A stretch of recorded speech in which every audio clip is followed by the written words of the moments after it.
Assalamualaikum warahmatullahi wabarakatuh. Perkenalkan, nama saya Ahmad Fadlur Rahman Sofyan dengan NIM 2312500083. Saya dari jurusan MPI 3C.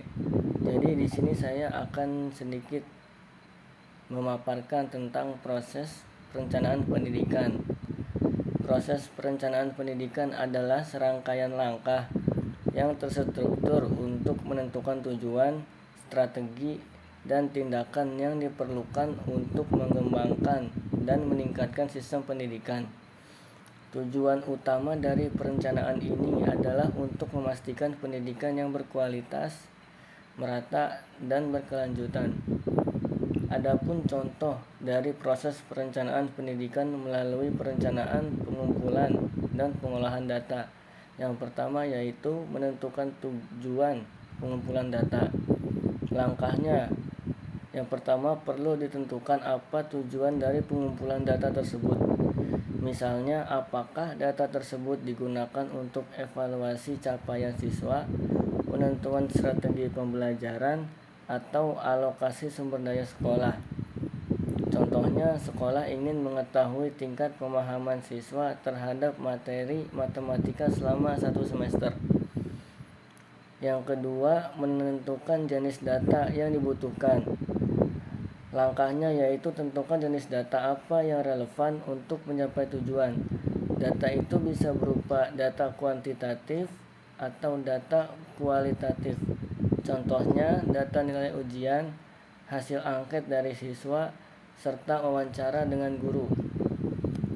Yang ketiga, merencanakan sumber data. Langkahnya yaitu tentukan dari mana data akan dikumpulkan, seperti siswa, guru, atau orang tua. Bisa juga dari dokumen administratif sekolah, seperti laporan tahunan atau database akademik. Contohnya yaitu data nilai siswa diambil dari sistem manajemen sekolah, sementara data sikap dan motivasi siswa diambil dari angket.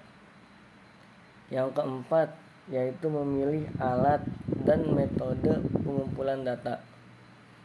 Langkahnya, pilih alat atau metode yang akan digunakan untuk mengumpulkan data. Alat itu bisa berupa kuesioner, wawancara, observasi, atau tes. Contohnya, gunakan kuesioner daring untuk siswa dan wawancara semi terstruktur dengan guru untuk mendapatkan data kualitatif. Yang kelima yaitu menentukan jadwal pengumpulan data. Langkahnya, tetapkan jadwal untuk proses pengumpulan data agar semua berjalan terstruktur dan tidak tumpang tindih. Contohnya, pengumpulan data nilai dilakukan di akhir semester, sedangkan kuesioner dilakukan pada minggu terakhir pembelajaran. Yang keenam yaitu pengolahan data. Langkahnya, setelah data terkumpul, data diolah dan dianalisis. Data kuantitatif bisa dianalisis menggunakan statistik sederhana seperti rata-rata atau persentase.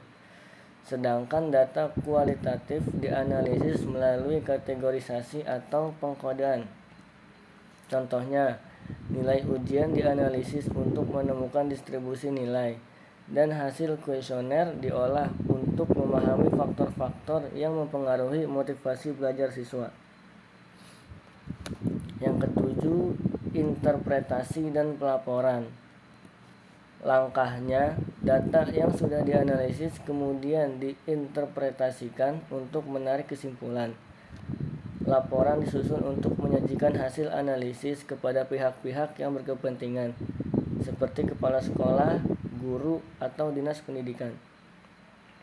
Contohnya, yaitu berdasarkan data yang analisis, disimpulkan bahwa siswa dengan motivasi belajar tinggi cenderung memiliki nilai ujian yang lebih baik. Yang kedelapan yaitu tindak lanjut. Langkahnya, rekomendasi dan tindak lanjut dari hasil pengumpulan dan pengolahan data kemudian disusun untuk perbaikan proses pembelajaran atau manajemen pendidikan. Contohnya yaitu guru disarankan untuk memberikan lebih banyak pendampingan kepada siswa dengan motivasi rendah. Untuk selanjutnya ada contoh proses perencanaan pendidikan melalui analisis dan diagnosis. Yang pertama, pengantar. Perencanaan pendidikan adalah upaya sistematis untuk merancang langkah-langkah strategis dalam mencapai tujuan pendidikan. Salah satu langkah penting dalam proses ini adalah melakukan analisis dan diagnosis untuk memahami situasi pendidikan yang ada sebelum menentukan langkah-langkah selanjutnya. Yang kedua, ada tahap-tahap analisis dan diagnosis. Yang pertama, mengumpulkan data. Data yang dikumpulkan bisa berupa data kuantitatif dan data kualitatif, kepuasan siswa, serta partisipasi orang tua. Sumber data dapat diperoleh dari survei, wawancara, observasi, dan dokumen internal sekolah.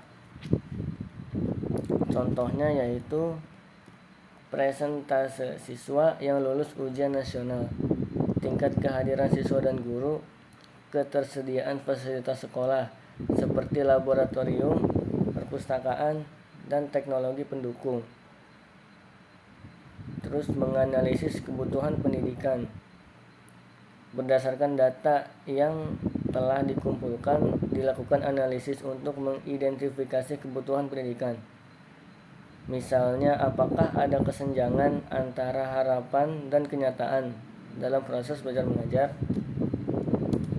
Contohnya yaitu jika tingkat kelulusan rendah, apa penyebabnya? Apakah karena kurikulum, metode pengajaran, atau kurangnya fasilitas? Apakah tenaga pengajar membutuhkan pelatihan tambahan? Apakah fasilitas sekolah memadai untuk mendukung proses belajar? Terus selanjutnya, mendiagnosis masalah. Diagnosis dilakukan untuk mengidentifikasi masalah yang menjadi hambatan bagi pencapaian tujuan pendidikan. Proses ini membantu menemukan akar masalah sehingga dapat diberikan solusi yang tepat.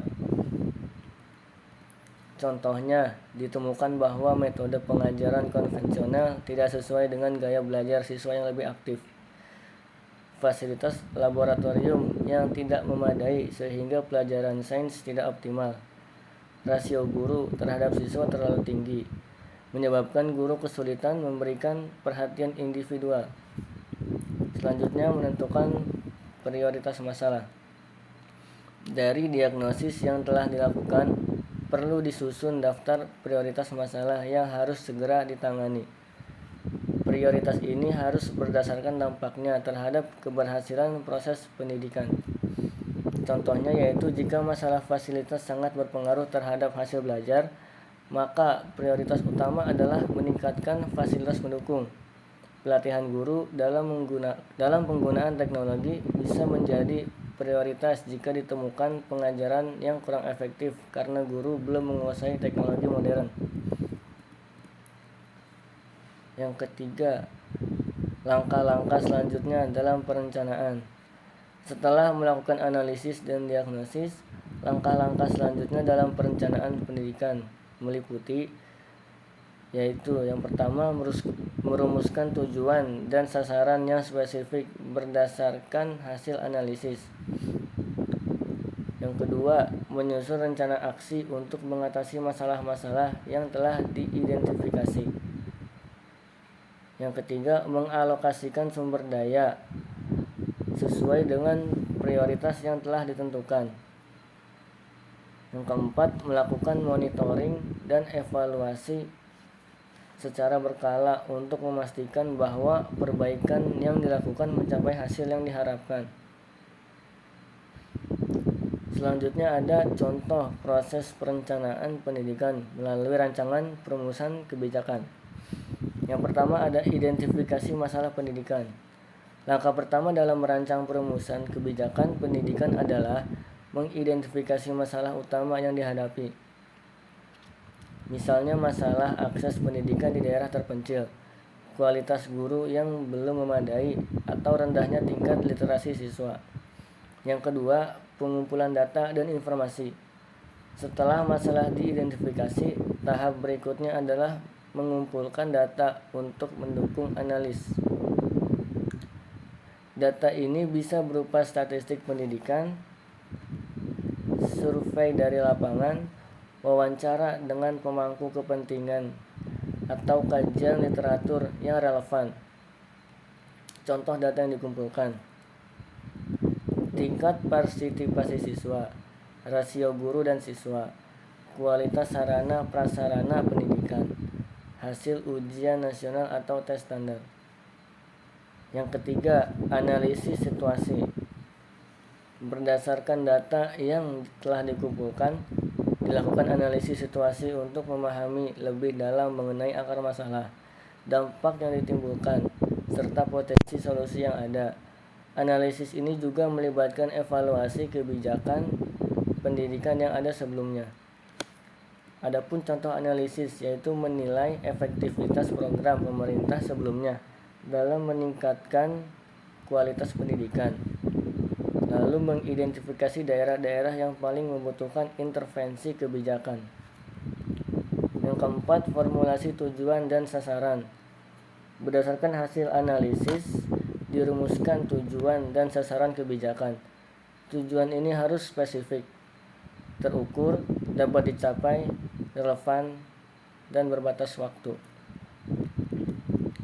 Contoh tujuannya yaitu meningkatkan akses pendidikan di daerah terpencil dengan target peningkatan partisipasi siswa sebesar 10% dalam 5 tahun.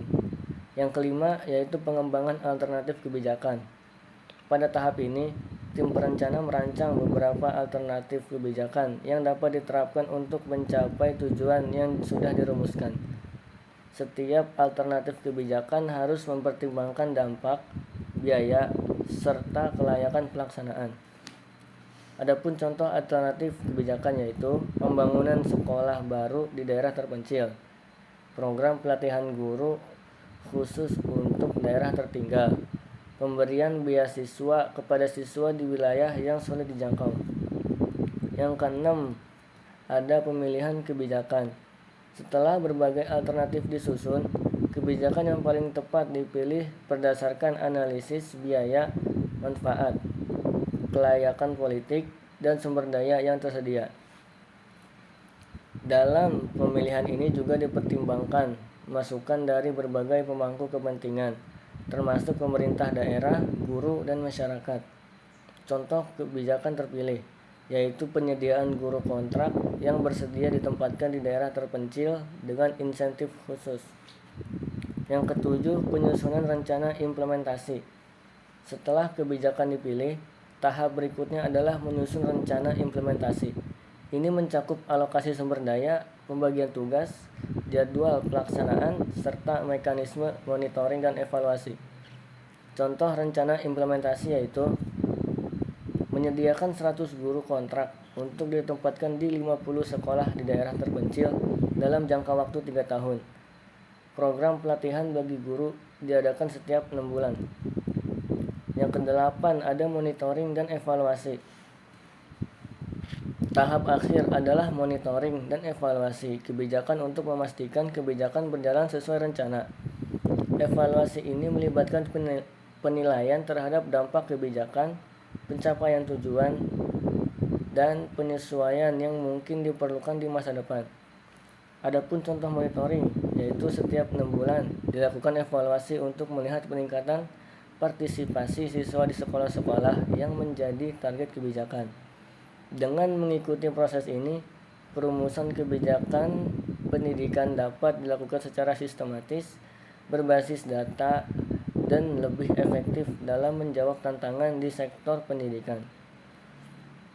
Adapun selanjutnya, perencanaan pendidikan yang berfokus pada mengkonstruksi perkiraan kebutuhan masa depan adalah proses yang melibatkan analisis kondisi saat ini, perkiraan perkembangan, dan identifikasi kebutuhan yang akan datang dalam sektor pendidikan. Contoh langkah-langkah perencanaan pendidikan melalui proses tersebut yaitu yang pertama ada analisis situasi saat ini, kondisi pendidikan saat ini, evaluasi data terkini seperti jumlah siswa, tenaga pendidik, fasilitas pendidikan, kurikulum, aksesibilitas pendidikan, dan hasil pembelajaran. Adapun kendala dan tantangannya yaitu identifikasi masalah seperti kekurangan guru, ketimpangan akses pendidikan, atau kualitas pendidikan yang belum merata. Contohnya, di sebuah kota saat ini terdapat 50 sekolah menengah dengan jumlah guru yang belum memadai untuk memenuhi standar pendidikan. Yang kedua, identifikasi tren dan perubahan masa depan. Perkembangan teknologi, prediksi bagaimana kemajuan teknologi seperti pendidikan berbasis digital dan pembelajaran daring akan memengaruhi sistem pendidikan. Lalu demografi, memprediksi pertumbuhan populasi anak usia sekolah dalam 5-10 tahun mendatang. Perkiraan ini akan memengaruhi jumlah fasilitas dan tenaga pengajar yang dibutuhkan. Terus ada perubahan di dunia kerja, mengidentifikasi keterampilan yang akan dibutuhkan di masa depan akibat perkembangan industri, sehingga kurikulum harus menyesuaikan dengan kebutuhan di masa depan akibat perkembangan industri, sehingga kurikulum harus menyesuaikan dengan kebutuhan pasar tenaga kerja. Yang ketiga, menentukan kebutuhan pendidikan di masa depan. Jumlah siswa dan sekolah, memperkirakan jumlah siswa dan sekolah yang akan dibutuhkan berdasarkan proyeksi demografis. Tenaga pendidik, yaitu menentukan jumlah dan spesialisasi guru yang harus disiapkan, termasuk program pengembangan profesional untuk mengikuti perkembangan teknologi dan kurikulum baru. Contohnya, yaitu berdasarkan prediksi diperlukan 10 sekolah baru serta penambahan 200 guru dalam 5 tahun mendatang untuk memenuhi kebutuhan siswa. Selain itu, harus ada investasi dalam infrastruktur digital seperti perangkat komputer dan akses internet untuk mendukung pembelajaran online. Yang keempat yaitu menyusun strategi dan kebijakan pendidikan. Yang kelima, implementasi dan pemantauan. Contohnya, setelah 5 tahun pemerintah akan mengevaluasi apakah penambahan sekolah dan tenaga pendidik mencukupi, serta mengukur efektivitas perubahan kurikulum dalam menghasilkan lulusan yang siap menghadapi tuntutan kerja di masa depan. Adapun selanjutnya yaitu contoh proses perencanaan pendidikan melalui abstraksi perhitungan biaya rencana pendidikan. Contoh yang pertama yaitu identifikasi tujuan pendidikan. Tentukan jenjang pendidikan yang diinginkan. Misalnya SD, SMP, SMA atau perguruan tinggi. Tentukan lokasi pendidikan. Lalu tentukan waktu pelaksanaan pendidikan. Yang kedua, riset biaya pendidikan. Cari informasi biaya pendidikan di sekolah atau universitas yang dituju. Contohnya yaitu biaya SPP, uang pangkal, dan lain sebagainya. Lalu pertimbangkan biaya tambahan seperti buku, seragam, perlengkapan, dan kegiatan ekstrakurikuler. Tambahkan biaya akomodasi jika perlu, misalnya ke kos atau asrama untuk perguruan tinggi. Sertakan biaya transportasi. Yang ketiga, perhitungan biaya pendidikan. Estimasi biaya tahunan, uang SPP per tahun, uang pangkal, biaya buku dan alat tulis, biaya seragam dan perlengkapan lain, biaya ekstrakurikuler, biaya akomodasi dan transportasi. Total biaya seluruh masa pendidikan. Biaya tahunan dikalikan dengan durasi pendidikan. Contohnya, jika SMA selama 3 tahun, biaya tahunan dikalikan 3. Contoh yang pertama yaitu jika biaya SPP SMA swasta per tahun adalah 15 juta dan biaya buku serta kegiatan lainnya sebesar 5 juta per tahun, maka total biaya tahunan yaitu 15 juta ditambah 5 juta sama dengan 20 juta. Total biaya selama 3 tahun yaitu 20 juta dikalikan 3 tahun, jadi menjadi 60 juta. Yang keempat, proyeksi inflasi dan kenaikan biaya. Hitung inflasi atau kenaikan biaya pendidikan dari tahun ke tahun. Misalnya, jika inflasi 5% per tahun, hitung kenaikan biaya tahunan. Contoh, jika pada tahun pertama biaya 20 juta, maka pada tahun kedua dengan inflasi 5%, biaya akan menjadi 20 juta ditambah 5%, maka akan menjadi 21 juta. Total biaya selama 3 tahun dengan inflasi. Tahun pertama 20 juta, tahun kedua 21 juta, tahun ketiga 22 juta 50 ribu. Total keseluruhan yaitu 63 juta 50 ribu rupiah. Yang kelima, ada rencana pendanaan. Identifikasi sumber dana. Contohnya yaitu tabungan, investasi, beasiswa. Hitung berapa banyak yang harus ditabung setiap bulan atau tahun untuk mencapai biaya yang diperlukan. Pertimbangkan instrumen investasi untuk mempercepat akumulasi dana, seperti deposito, reksadana, atau saham. Yang keenam, evaluasi dan penyesuaian. Lakukan peninjauan berkala untuk menyesuaikan rencana dengan perubahan kondisi, seperti kenaikan biaya pendidikan atau perubahan sumber dana. Proses ini bertujuan untuk memastikan bahwa dana yang diperlukan untuk pendidikan dapat terpenuhi dengan perencanaan dan antisipasi yang matang. Mungkin cukup sekian dari saya, kurang lebihnya mohon maaf. Wabillahi taufiq wal hidayah wa ridha wal inayah wa afa minkum. Wassalamualaikum warahmatullahi wabarakatuh.